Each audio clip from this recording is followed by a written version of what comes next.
This is an introduction to exercise 4E on gradients and direct proportion on page 245 of your textbook. We start off with our do now question based on the gradient, so that's exercise 4D, I believe. So gradient. Now, before I get started, I'm going to ask this question. The question is, what is a gradient? Rise over run. Yeah, rise over run, but what is it? The steepness of the line. Great, the steepness of a line. Right. What does that mean? Right. The rate, exactly right, the rate. The gradient is the rate. If we're talking about how steep a line is, you're right. It is by definition what a gradient is, but the gradient describes how steep or what the rate of a line is, going up or going down or whatever it is. So, the question is to find the gradient of the line given the 2 points. You could do the first method, which is just to draw the point on the Cartesian plane and approximate what the difference would be. I prefer to just use the formula. If you want to use the other method, that's completely fine. You'll never be forced to use one method or the other. So m equals to y2 minus y1 over x2 minus x1. Hopefully you guys remember that. That'll be like the mitochondria's powerhouse of the cell, but for maths. You guys know what that is, right? Okay, great. Let's define this one as x1, y1, x2, y2. Again, remember, it doesn't matter which way you define it as long as you have x1, y1, x2, y2. You can switch it, doesn't really matter which way you put it, as long as it's consistent. So you shouldn't have, for example, x1, x2, and y1, y2. That's incorrect. So using the formula, I'm going to substitute my values in. So y2 is negative 3 minus y1, which is 1, all over x2, which is 2, minus x1, which is negative 5. I like putting the brackets there. All too often I see students write minus negative 5 and the two negatives join together accidentally because they're rushing and they're not writing very neatly, and it becomes a minus. So make sure you fix that up. Equals negative 4 over 2 plus 5, which is 7. So the answer is negative 4 over 7. Any qualms with that? Anyone got anything different? Great, let's move on to today's content. Today's one is very quick, hopefully it won't take too long. The idea today is we're looking at direct proportion. The reason why I brought up the fact that gradient is a rate is because anytime you talk about rate, it's always something per something, right? $15 per kilo, 43 kilometers per hour, right? It's a rate, it's a comparison between two units. Direct proportion means that as one increases, the other one should also increase. As someone eats a sandwich, he's going to get more full. If he keeps eating sandwiches, he's going to get more and more full, right? So it's a constant proportion. It's a direct proportion. As the number of sandwiches someone eats increases, well, how do you describe that? How full he gets also increases. So the rate of change of one variable with respect to another is constant. That's the mathematical definition of what I've just said, not the sandwiches part, the original definition. Yes? I'll tell you what to write down. Yeah. So the graph is a straight line passing through the origin. So directly proportional means that as one increases, the other one increases, and also passes the origin. Can I ask you guys to copy down what I'm about to highlight? So if two variables are direct, that's really hard to see up the back, isn't it? Let's change the color. If two variables are directly proportional, the graph is a straight line passing through the origin. So that's the same stuff we did last lesson, where we have lines passing the origin, or the y-intercept being 0. Of course, what is the form? Patrick, what's the form of an equation with no y-intercept, or the y-intercept is 0?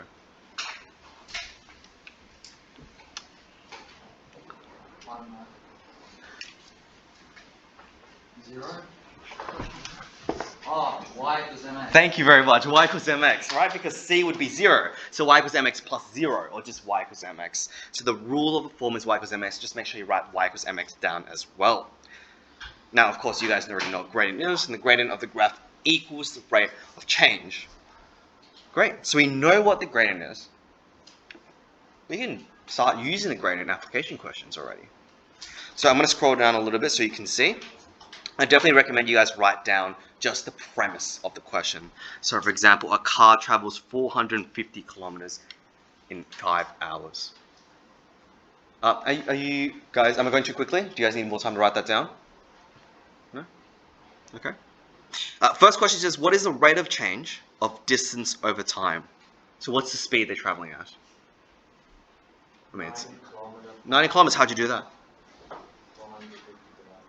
Good, 450 divided by 5. It's 450 kilometers over a 5-hour period. So per hour, it makes sense that it's 90 kilometers per hour. The rate of change is 9 kilometers an hour.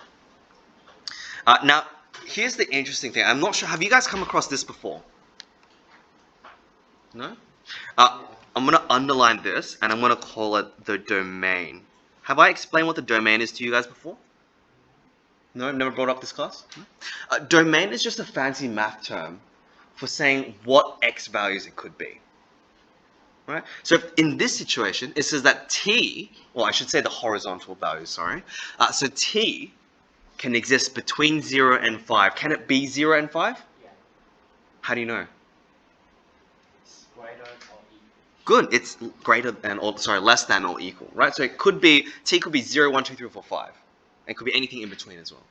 But it can't be 6. Because the domain tells us it has to be between 0 and 5 inclusive. Okay? So when I draw this graph, I only need to draw, wow, that is a horrible line. I only need to draw towards the right. Let's say that's 5, 4, 3, 2, and 1 here.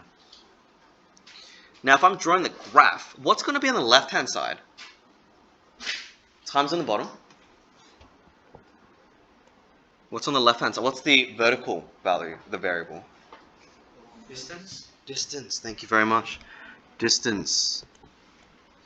So after 5 hours, I know that it goes 450 kilometers. So I'm just going to label that there, 450, and I'm going to put a dot there. Right?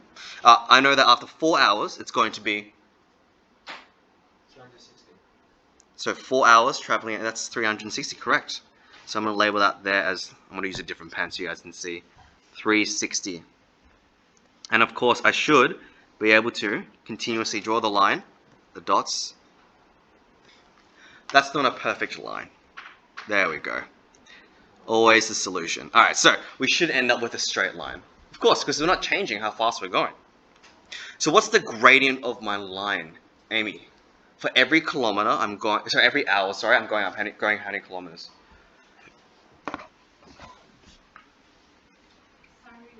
For every hour, how many kilometers am I traveling? It's in the first question. 90. It's easy, right? Because gradient is just the rate, isn't it? So the rule for D is D equals to 90t. Right? And it makes sense. For every hour, I just multiply however many hours by 90 in order to get the distance. Now, if I want to use my rule to find the distance after 3.5 hours, am I replacing the value of t or replacing the value of d?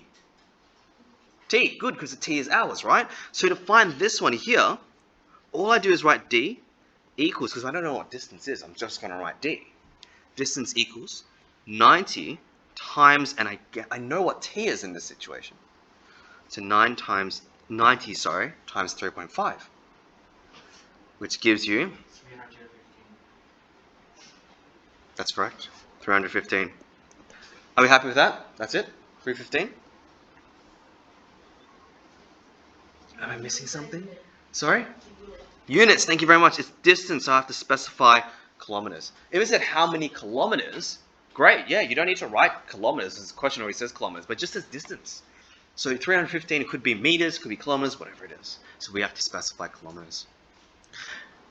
Now in the bottom one, it says the time to travel 135 kilometers. Now is that the value of d or t in this situation? Distance. Distance, good.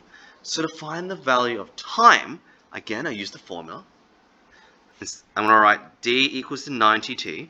But of course, which letter am I replacing? Distance, so d. So that becomes 135 equals 90 times t. And then we just do our linear equation stuff. To get t by itself, I'm going to divide both sides by 90. And we get 135 over 90 equals to t, which, thank you very much, equals to 1.5. You check that in your calculator. So 1.5 what? Ow.